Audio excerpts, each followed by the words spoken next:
যত ব্রত আছে সর্বশ্রেষ্ঠ ব্রত হচ্ছে একাদশী ব্রত।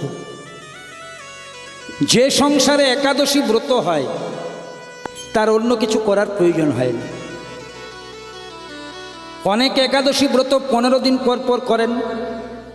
কোনো কারণে যদি কারো শরীর খারাপ হয়, বাড়ির লোক বলে একাদশী করে কি হলো, এই তো শরীর খারাপ হলো।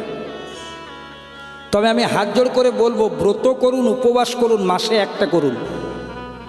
সোমবারে আপনি শিব পুজোতে উপোস দেবেন, মঙ্গলবারে মঙ্গলচণ্ডীতে উপোস দেবেন, বুধবারে ধর্মরাজে উপোস দেবেন, শরীর টিকবে?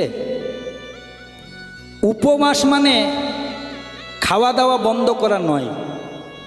যদি খুব ভালো করে ভাগবত পড়েন, 18টি পুরাণের মধ্যে শ্রেষ্ঠ পুরাণ ভাগবত, সেখানে উপবাস কথার অর্থ লেখা আছে। উপ মানে নিকট, মানে কাছে, বাস মানে বাস করা। অর্থাৎ যে আচরণের দ্বারা